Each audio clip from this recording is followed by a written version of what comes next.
तो hi students, तो हमने लास्ट वीडियो में मेथड्स तक पढ़ लिया था टीचिंग एप्टीट्यूड के। अब हम यूजीसी नेट के टीचिंग एप्टीट्यूड के मेथड जहाँ छूटे थे वहाँ से लेकर के आगे कुछ और टॉपिक्स जो हमको ऐड करने हैं। टोटल 3 पार्ट में टीचिंग एप्टीट्यूड हम कवर करने वाले हैं। ये पार्ट 2 है, तो अगर आपको वीडियो अच्छे लग रहे हैं तो बने रहिएगा। पार्ट 3 भी आज ही आएगा। अब देखिए, इसमें स्टार्ट करते हैं। तो हम लोगों ने कहाँ तक पढ़ा था? मेथड्स ऑफ टीचिंग पढ़ लिया था, लेकिन आधा छूट गया था वो, तो आधा इसमें कवर करेंगे। उसके बाद learners characteristics, factor affecting teaching related to instructional material, teacher, support system, student, environment वगैरह वगैरह के बारे में, मूक्स, स्वयं प्रभा, ये सब हम लोग इस पूरे टॉपिक को कवर करने वाले हैं। तो चलिए शुरू करते हैं। अपन कहाँ तक अपन ने किया था? तो अपन ने लास्ट पढ़ लिया था मेथड्स में, उसके बाद जो रहा था जहाँ से वो पढ़ते हैं। तो हम इंडक्टिव मेथड से स्टार्ट करने वाले हैं आज। तो इंडक्टिव मेथड क्या होता है मैं आपको बता देता हूँ। जैसे कि हम लोग पहले तो कोई एग्जाम्पल दें, मैं कोई थ्योरी समझाना चाहता हूँ, लेकिन मैं पहले थ्योरी ना पढ़ाऊँ, उससे पहले मैं एक एग्जाम्पल दूँ। जैसे कि मैं आपको बताऊँ, जैसे कि एक एक्सीडेंट हुआ मान लीजिए कहीं पर, तो मैं ये बताऊँ ये एक्सीडेंट हुआ कहाँ पर? जेएलएन मार्ग पर, जयपुर के अंदर। तो ये तो मैंने बताया इन्फॉर्मेशन। अब मैं ये बताऊँ ये क्यों हुआ, इसके पीछे की साइंस क्या है, वो है थ्योरी। तो पहले कोई इंसिडेंट्स बताना या कोई डेटा देना या कोई क्वेश्चन का सॉल्यूशन करवा देना, उसके बाद उसकी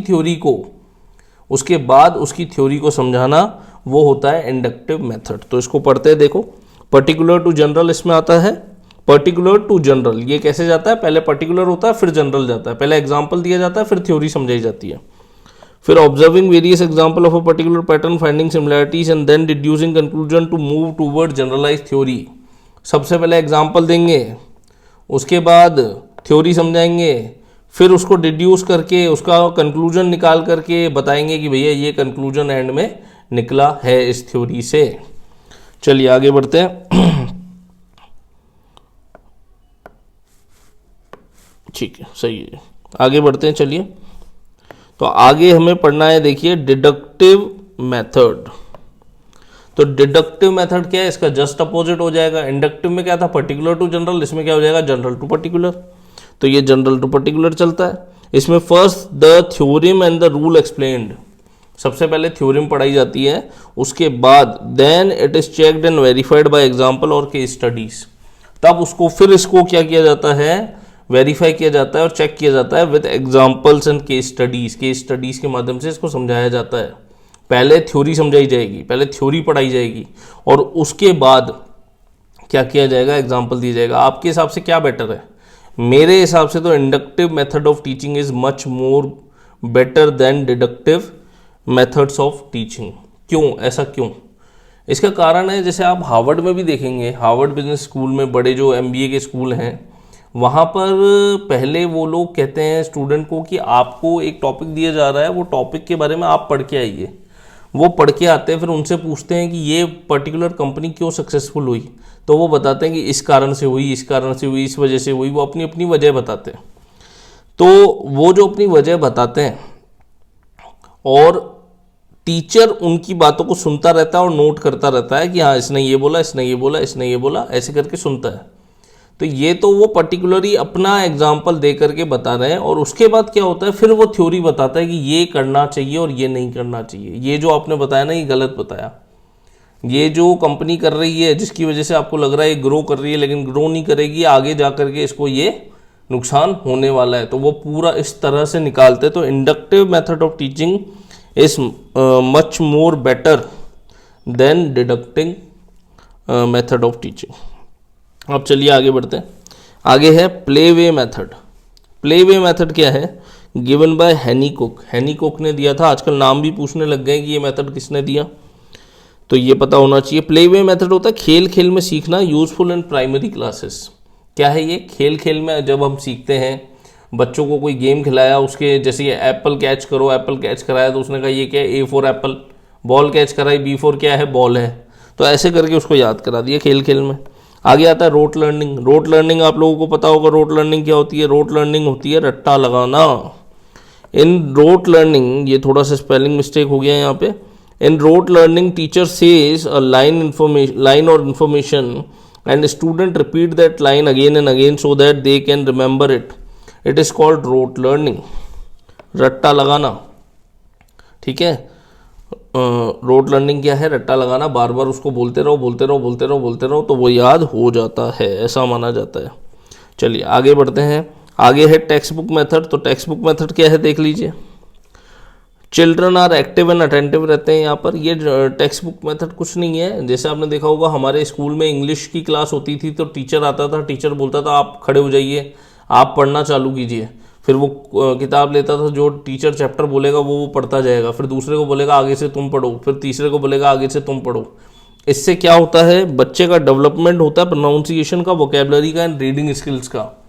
तो ये टेक्स्ट बुक मेथड भी यूज़फुल होता है। हमें उस समय बकवास लगता था, लेकिन जब आप रीडिंग करते हो, पढ़ते हो लाउडली, तो आपके कंसेप्ट भी क्लियर होते हैं, आपकी वोकेबलरी भी अच्छी होती है, आपकी रीडिंग स्किल भी अच्छी होती है, आपकी प्रोनाउंसिएशन भी अच्छी होती है।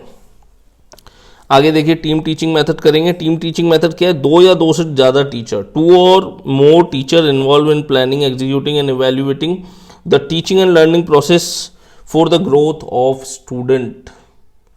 ठीक है, तो एक या एक से ज़्यादा बच्चों के लिए एक या एक से ज़्यादा टीचर्स को जब लगाया जाता है उनकी ग्रोथ के लिए, जैसे आपने देखा होगा कई इंस्टीट्यूट पे टीम्स पढ़ाती है, तो वो क्यों की जाती है? टीम टीचिंग मेथड है वो।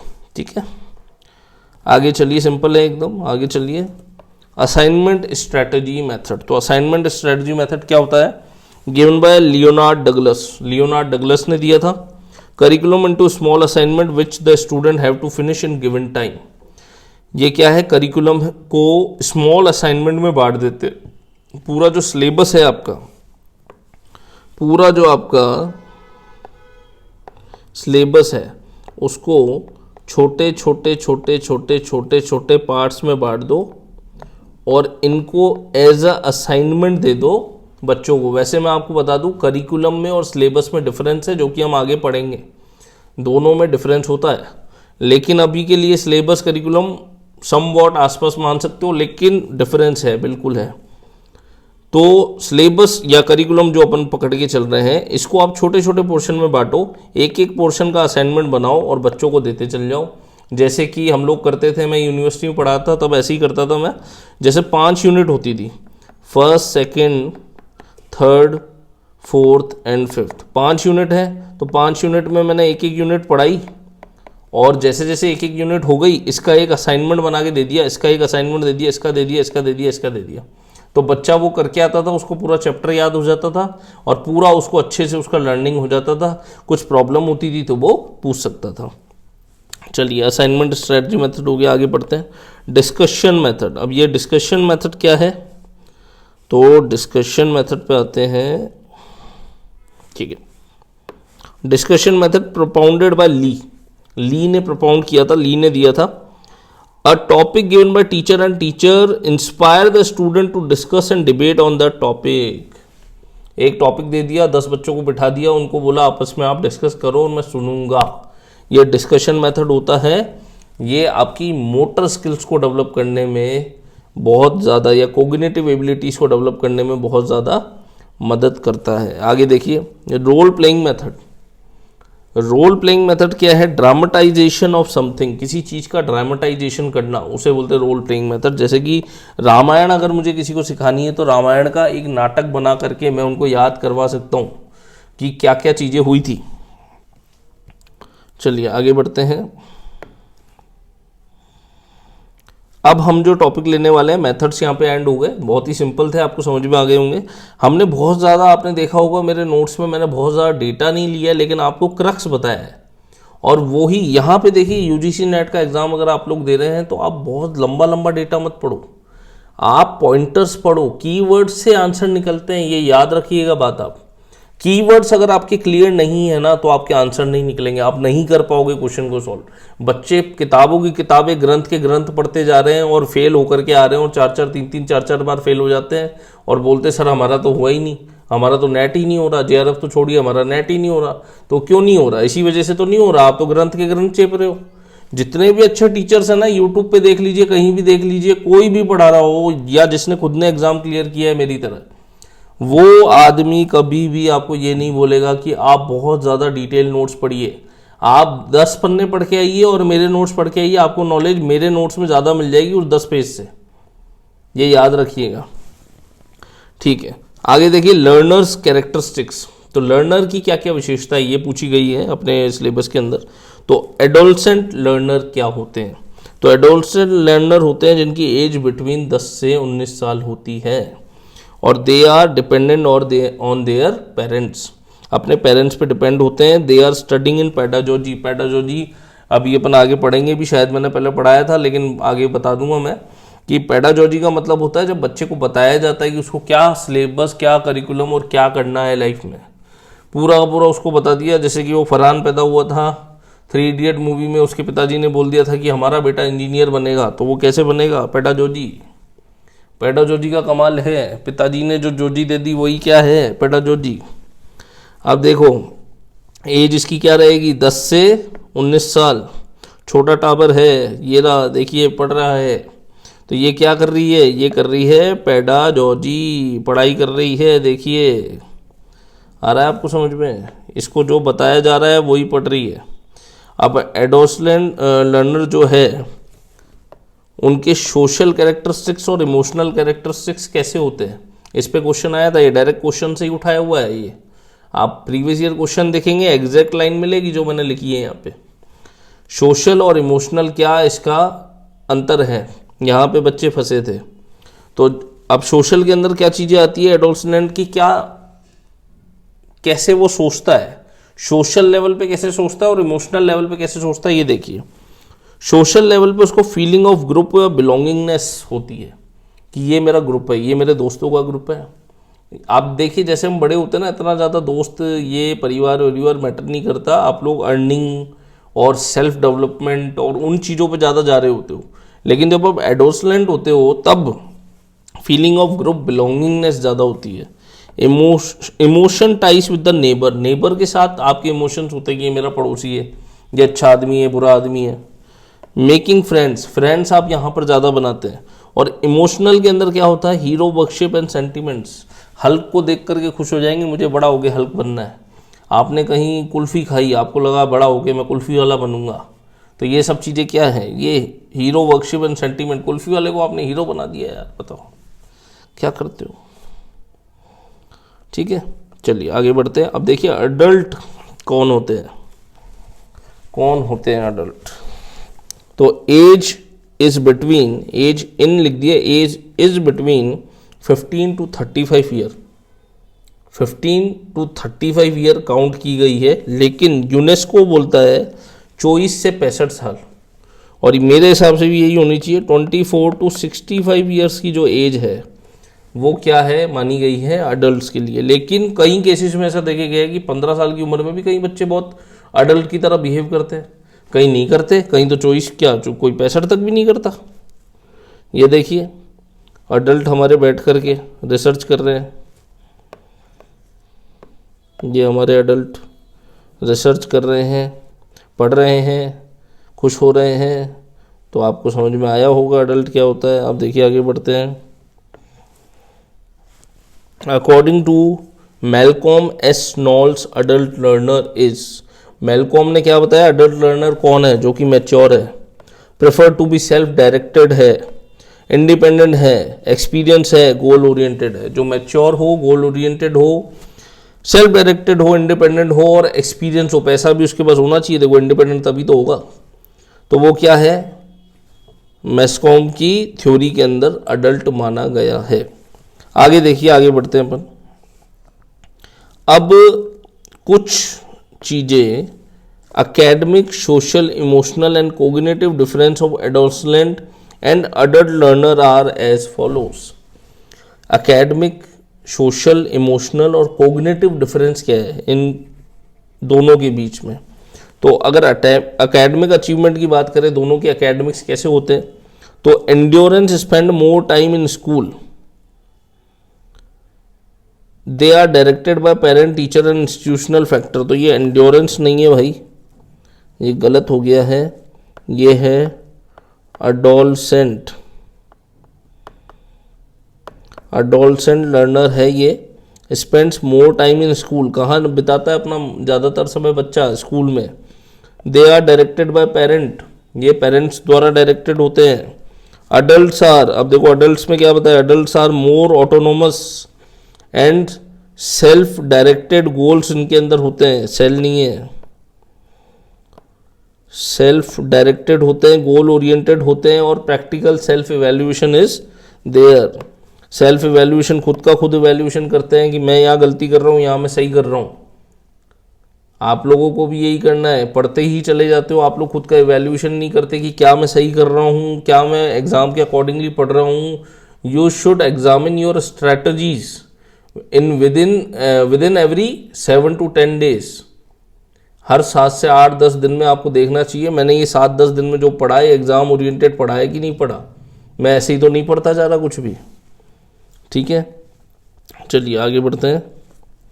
आगे देखिए हमको पढ़ने हैं अब हमारे सोशल चेंजेस। इन दोनों में सोशल चेंजेस क्या होते हैं? एकेडमिक चेंजेस आपने देख लिए, अब सोशल चेंजेस। तो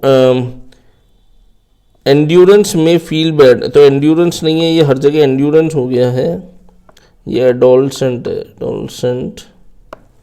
एडोलसेंट यानी बच्चा जो है 10 से 19 साल के बीच का। May feel bad while facing conflict with fast growth and structural body changes. तो अगर आप 10 से 19 साल के बीच के हो, एडोलसेंट हो, तो अगर आप कोई कॉन्फ्लिक्ट फेस करते हो, अगर आप कोई समस्या अपने जीवन में फेस करते हो, तो आपको बुरा फील हो सकता है, आपके स्ट्रक्चरल चेंजेस हो रहे हैं, आपको हो सकता है ऐसा लगे कि नहीं मुझसे हैंडल नहीं हो रहा है, तो बहुत बड़ी बात है, और वो किसी अडल्ट के लिए दूसरी तरफ हो सकता है बहुत ही छोटी बात हो। New attitude toward one self and other are common, तो नया एटीट्यूड एक के प्रति और दूसरे के प्रति हो सकता है। ये स्टेबिलिटी जो होती है इनके अंदर बहुत कम होती है, अडल्ट के अंदर स्टेबिलिटी बहुत ज़्यादा देखी जाती है। आगे देखिए, there is a search of self concept और सेल्फ आइडेंटिटी। एडोलसेंट लर्नर हमेशा सेल्फ कॉन्सेप्ट ढूंढते रहते हैं, मुझे क्या करना है, क्या नहीं करना है, क्या मुझे लाइफ में बनना है, क्या नहीं बनना है, वो सब चीज़ें वो लोग देखते रहते हैं, तो वो सेल्फ सर्च में रहते हैं। There is a demand for more independence, वो जल्दी से जल्दी इंडिपेंडेंट होना चाहते हैं और फ्री होना चाहते हैं सारे बर्डन से, और पैसा कमाना चाहते हैं बेसिकली। देखिए आगे अपन बात करते हैं। तो adults on the other hand are more socially stable, ज़्यादा करके अडल्ट जो हैं सोशली ज़्यादा स्टेबल हैं, इनका पैसा भी है, ये किसी पर डिपेंड नहीं होते हैं। आगे देखिए कुछ इसके इमोशनल चेंजेस हैं। तो क्या क्या इमोशनल चेंजेस हैं? तो emotional changes are not much stronger and emotions normally they are controlled by emotions, मतलब they are not much stronger and emotions normally they are controlled by emotions, यानी इसका मतलब क्या है कि वो नॉर्मली एडोलसेंट क्या होते हैं, अपने ही इमोशंस द्वारा कंट्रोल्ड होते हैं, वो इमोशंस को कंट्रोल नहीं कर पाते। आगे देखिए, indicate the emotions can not be separated from the intellect, if the learner is stressed over anxious he she will not be able to learn. अगर वो एंशियस है, स्ट्रेस्ड है, तो वो कैसे पढ़ाई कर पाएगा, कैसे एक चीज़ पे ध्यान दे पाएगा। कई लोग होते हैं इतना कॉन्फ्लिक्ट ले लेते हैं दिमाग पे कि जो करना है वो तो करते नहीं है और दुनिया भर की चीज़ें करते रहते हैं। आगे देखिए, confusion is an indicator of not successfully meeting the task of adolescence. तो कन्फ्यूजन बहुत ज़्यादा रहता है इनके अंदर। कन्फ्यूजन एक इनका इंडिकेटर है कि ये बच्चा है, एडोलसेंट है। अडल्ट में क्या रहेगा, वो बहुत ज़्यादा इमोशनली स्टेबल रहेंगे, काम रहेंगे, और वो ज़्यादा किसी को भाव देते नहीं हैं, और अपना जो काम है उसको प्रायोरिटी पे रखते हैं, उसके बाद बाकी सारी चीज़ें रखते हैं। आगे देखिए, कोग्निटिव चेंजेस क्या आते हैं। कोग्निटिव चेंजेस है here systematic analysis of problem होता है, logics are approve towards a solution of a problem to move away from rote learning, systematic analysis of problem, ये अडल्ट की बात हो रही है basically. Systematic analysis of problem करेंगे, रोट लर्निंग नहीं करेंगे, move away from rote learning, समझेंगे चीज़ों को, फैक्ट्स एंड फिगर के बीच में रिलेशनशिप करेंगे। कोग्निटिव मतलब दिमाग से रिलेटेड चीज़ें, तो ये अडल्ट्स में ज़्यादा देखी जाती है, इंटेलेक्चुअल ज़्यादा होते हैं adults. Factor affecting teaching related to, अब टॉपिक अपन चेंज कर रहे हैं, यहाँ तक आपको आई होप समझ में आया हो। अब हम लोग बात करने वाले factor affecting teaching related to teacher, learner, support material, instructional facilities. तो ये आपके सिलेबस में डायरेक्टली दिया हुआ है। तो क्या फ़र्क है कि कौन से ऐसे फैक्टर हैं, अगर आपका टीचर अच्छा नहीं होगा तो कैसा पढ़ पाओगे, नहीं पढ़ पाओगे। लर्नर कैसा होना चाहिए, आइडियल लर्नर। सपोर्ट मटेरियल, जो आपको मटेरियल दिया जा रहा है वो कैसा होना चाहिए, अगर वो अच्छा होगा तो क्या इम्पैक्ट आएगा, नहीं अच्छा होगा, बेसिक होगा, डिसेंट होगा तो क्या इम्पैक्ट आएगा। इंस्ट्रक्शनल फैसिलिटीज़, वहाँ पर स्मार्ट बोर्ड है नहीं है, वहाँ पर अच्छी लैब है नहीं है, वहाँ पर अच्छे स्पोक्स पर्सन आते हैं, इकोसिस्टम एनवायरनमेंट अच्छा है नहीं है, वो सब चीज़ें मैटर करती है। अब देखिए टीचर, लर्नर, सपोर्ट मटेरियल और इंस्ट्रक्शनल फैसिलिटीज़। तो टीचर क्या है, क्लियर एंड कंसाइज होना चाहिए। टीचर कैसा होना चाहिए, क्लियर एंड कंसाइज। पहले टीचर पे ही बात कर लेते हैं अपन। टीचर क्लियर एंड कंसाइज होना चाहिए। उसके बाद सब्जेक्ट नॉलेज टीचर की अच्छी होनी चाहिए। उसके बाद टीचर में पैशन होना चाहिए, एटीट्यूड, पैशनेट एटीट्यूड होना चाहिए, पैशन होना चाहिए उसके अंदर। यूज़ ऑफ टीचिंग एड्स उसको आना चाहिए। ऐसे नहीं किसी टीचर को बुलाया मैंने, उसको स्मार्ट बोर्ड दिया और उसको स्मार्ट बोर्ड यूज़ करना ही नहीं आ रहा, तो ऐसा व्यक्ति नहीं होना चाहिए। उसको सब कुछ आना चाहिए, basic technical knowledge he should know. आगे टेक्नोलॉजी उसको आना चाहिए, टेक्नोलॉजिकली वो एडवांस नहीं तो एटलीस्ट बेसिक लेवल पे तो होना ही चाहिए। अब देखिए आगे बढ़ते हैं अपन। आगे बात करते हैं लर्नर में। लर्नर में प्रायर नॉलेज, लर्नर के अंदर बात कर रहे हैं प्रायर नॉलेज। बच्चे की प्रायर नॉलेज बहुत ज़्यादा डिपेंड करती है। आपने देखा होगा कई लोग बोलते हैं कि मैथ का ये सवाल है ना, इन टीचर ने सिखाया मुझे समझ नहीं आया। क्यों नहीं समझ में आया, क्योंकि इसका बेसिक प्रायर नॉलेज जो पहले का चाहिए वो उसके पास नहीं है, इसीलिए उसको समझ में नहीं आया। आगे देखते हैं। तो प्रायर नॉलेज चेक करना होता है। आगे इंटेलेक्चुअल एबिलिटी, इंटेलेक्चुअली कितने एबिलिटी आपके अंदर है, कितना आप समझदारी से कोई डिसीजन ले पाते हैं। अटेंशन स्पैन कैसा है आपका, कितना आप अटेंटिव रह पाते, कितना अटेंशन स्पैन है, वो चीज़ें। फिर रीडीनेस कितनी है आपकी, पढ़ते कितना है आप, पढ़ कितना सकते हैं, आपकी कैपेसिटी क्या है, वो सब चीज़ें। फिर फिजिकल फैक्टर, फिजिकली आप कितने ज़्यादा फिट हैं, फिजिकल फैक्टर आपके डिपेंड करते हैं, फिजिकली आप कितने ज़्यादा फिट हैं, वो चीज़ें। उसके बाद आगे बढ़ते हैं। सपोर्ट मटेरियल में teacher solution manual. Support material में टीचर सॉल्यूशन मैनुअल मतलब मैं आपको अगर मैथ्स पढ़ा रहा हूँ और मैंने आपको उसकी सॉल्यूशन की और क्वेश्चंस की एक बुकलेट प्रिंटेड दे दी तो आपके लिए हेल्पफुल है ना। जैसे ही मैं पढ़ाऊँगा, जैसे कि नोट्स की बात हो रही है बेसिकली, तो जो नोट्स मैं आपको दे रहा हूँ उसमें फुल्ली डिटेल एक्सप्लेनेशन अच्छे से है कि नहीं है। टीचर हमेशा जेनेरिक पढ़ाता है, ये याद रखिएगा। अगर 200 पन्नों का कंटेंट पढ़ाना है तो 200 पन्नों का कंटेंट टीचर 20 लाइन में भी पढ़ा सकता है और 2000 लाइन में भी पढ़ा सकता है। वो उसके ऊपर डिपेंड करता है कि उसको कैसे पढ़ाना है। बेसिकली 200 लेक्चर का 200 लाइन का अगर कंटेंट है तो वो 20, 25, 30 लाइन, 50 लाइन में उसको ख़त्म कर देगा बोल के, वो समझा देगा उसका क्रक्स। फिर डिटेल में बच्चे को वर्ड टू वर्ड पढ़ना है तो वो उसको उस पर जाना पड़ता है नोट्स के अंदर। ठीक है, तो चलिए आगे बात करते हैं। ये सपोर्ट मटेरियल की बात हो गई। आगे अपन बात करेंगे इंस्ट्रक्शनल फैसिलिटीज़ की। तो क्या इंस्ट्रक्शनल फैसिलिटीज़ में all the teaching aids, if teaching aids are, if teaching aids are audible the student learn more। मतलब टीचिंग एड्स जो है वो अच्छी होनी चाहिए, ऑडिबल होनी चाहिए, और नई टेक्नोलॉजी जो यूज़ हो रही है मार्केट में एटलीस्ट वो होनी चाहिए। मतलब स्मार्ट बोर्ड अगर आप यूज़ कर रहे हैं, अगर आप वाइट बोर्ड यूज़ कर रहे हैं तो स्मार्ट बोर्ड आपके पास होना चाहिए ताकि आप अच्छे से पिक्चर्स के द्वारा आप बच्चे को पढ़ा सके, समझा सके। ठीक है।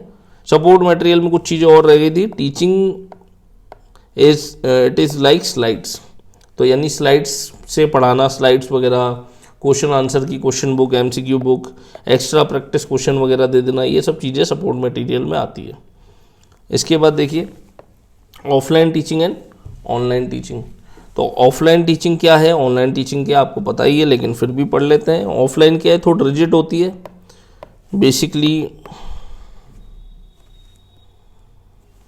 बेसिकली टाइम पे आना, टाइम पे जाना, फ्लेक्सिबल होती है, एवेल्यूएटेड बाय टीचर।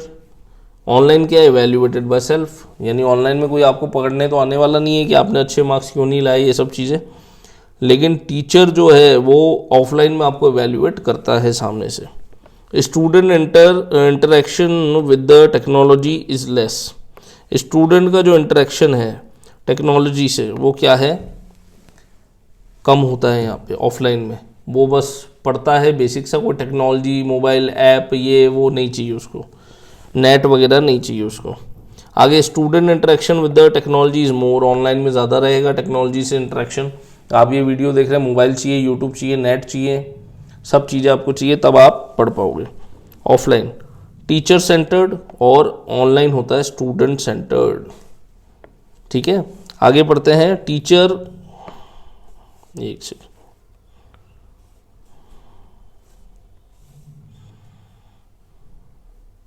ठीक है, अब देखिए यहाँ पे teacher concentrate on delivering knowledge, delivering knowledge पे कॉन्सेंट्रेट करते हैं, और यहाँ पे teacher helps in building knowledge. तो ऑनलाइन में क्या करते हैं, बिल्डिंग नॉलेज, नॉलेज को बिल्ड करने में ज़्यादा मदद करते हैं, और ऑफलाइन में क्या होता है, कॉन्सेंट्रेट डिलीवरिंग नॉलेज, नॉलेज को डिलीवर करने में ज़्यादा काम करते हैं। वैसे ये बात पूरी तरह से मैं एक्सेप्ट नहीं करता, ऑफलाइन में बहुत अच्छे टीचर है, ऑनलाइन में बहुत अच्छे टीचर है, दोनों ही तरह से पढ़ाई बहुत अच्छी हो जाती है, डिपेंड करता है स्टूडेंट पे उसको क्या पसंद है। अब देखिए अपन पढ़ने वाले हैं MOOCs, massive open online courses, MOOCs पढ़ने वाले हैं अपन। ठीक है, अब इसके अंदर अपन आगे बात करेंगे मूक्स होते क्या हैं, क्यों आए थे मूक्स, किसने दिए थे मूक्स।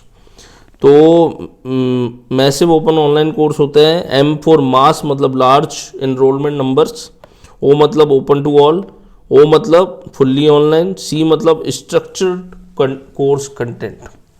ठीक है, यानी लार्ज ऑडियंस के लिए स्ट्रक्चर्ड कोर्स कंटेंट जो कि ऑनलाइन अवेलेबल हो और एक्सेसिबल हो हर किसी के लिए, ये गवर्नमेंट ने निकाला था ताकि सारे बच्चे ऑनलाइन पढ़ सके, पढ़ता कोई नहीं है इससे।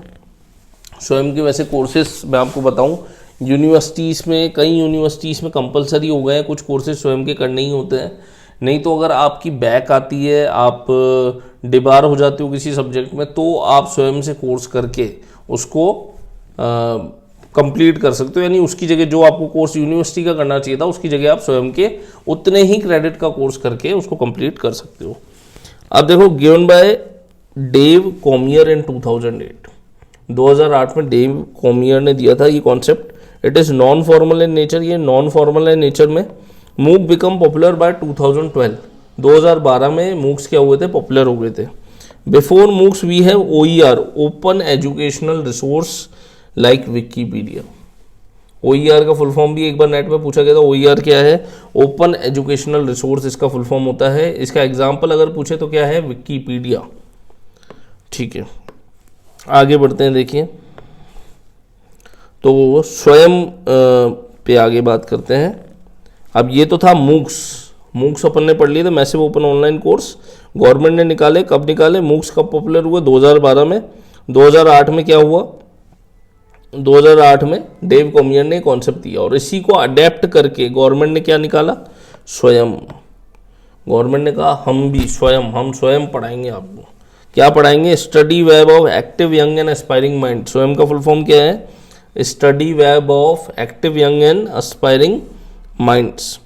और इसके अंदर गवर्नमेंट ने क्या दिया, फ्री ऑनलाइन एजुकेशन दी है, फ्री ऑनलाइन एजुकेशनल प्लेटफॉर्म है ये। It was design to achieve access, equity and quality.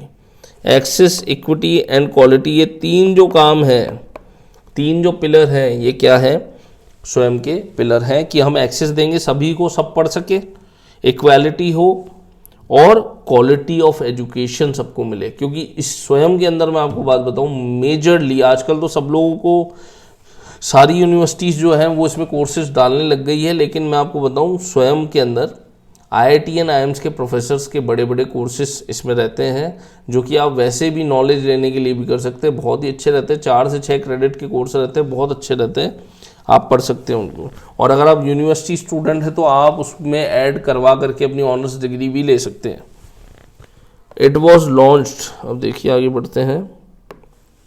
It was launched at 9 July 2070 by ex-president Pranab Mukherjee. Here, teachers are chosen from top institutes like IIT, IIMs. Class 9 to PG courses are available here. तो ये launch कब हुआ था? 9 जुलाई 2017 को. किसने launch किया था? प्रणब मुखर्जी, हमारे जो उस समय के राष्ट्रपति थे 2017 में. Teachers are chosen from top institute. IIT और आईएम्स के इंस्टीट्यूट के जो टीचर्स हैं उन्हें बोला गया था इसके अंदर कंटेंट डालने के लिए. 9th क्लास से लेकर के पीजी तक, पोस्ट ग्रेजुएट लेवल तक ये यहाँ पे कंटेंट हमको अवेलेबल कराते थे. It is developed by MHRD with the help of Microsoft. ये किसके द्वारा डेवलप किया गया? एमएचआरडी के द्वारा. किसकी हेल्प से? माइक्रोसॉफ्ट की हेल्प से. 9 नेशनल कोऑर्डिनेटर्स ऑफ स्वयं आर. 9 कोऑर्डिनेटर थे स्वयं के. कौन कौन से कोऑर्डिनेटर थे स्वयं के? देखिए मैं आपको बताता हूँ. पहला था AICTE, all India council for technical education. ये भी स्वयं में इन्वॉल्व था. AICTE develop certificate and course. Certificate and course कौन बनाता था? AICTE बनाता था. AICTE बनाता था. अब देखिए NPTEL, national programme for technology enhance learning. ये क्या करता था? ये भी स्वयं के साथ पार्ट था, स्वयं का एक पार्ट था. 9 कोऑर्डिनेटर थे इनके, उसमें से एक ये था. Here government develop engineering programme only. यहाँ पे गवर्नमेंट क्या करती थी? इनको बोला था NPTEL को कि आप केवल और केवल इंजीनियरिंग प्रोग्राम को डेवलप कीजिए. उसके बाद UGC, university grant commission. It provide non technical PG education like MA and MCOM. ये कोऑर्डिनेटर थी, लेकिन अब तो ये बर्खास्त हो गई है, आपको पता ही होगा. अब UGC नहीं है, उसकी जगह दूसरी बॉडी है. अब देखिए PG एजुकेशन पे काम करती थी MA MCOM like. CEC, consortium for educational communication. It provide UG courses. ये UG कोर्सेस को प्रोवाइड करती थी, कंसोर्टियम फॉर एजुकेशनल कम्युनिकेशन. फिर NCERT आपने सुना ही होगा, provide educational course from 9 to 12th. ये डबल आ गया है, लेकिन यहाँ पे 9 से लेके 12 तक की क्लास के कोर्सेज को ये स्वयं पर डालती थी. कौन? NCERT. ये याद रखना. तो इसमें ये पूछ सकता है कि UG का कोर्स कौन डालता था, PG का कौन डालता था, इंजीनियरिंग कोर्स कौन डालता था, सर्टिफिकेट कौन बनाते थे. ये सब चीज़ें आपको पता होनी चाहिए. अब आगे है NIOS, national institute of open schooling. NIOS open schooling की बात करें तो ये भी प्रोवाइड करते हैं स्वयं पर. इनके भी कोर्सेज हैं. वो क्या है? 9 to 12 तक इनके कोर्सेज हैं जो कि ओपन स्कूलिंग के रिगार्डिंग है.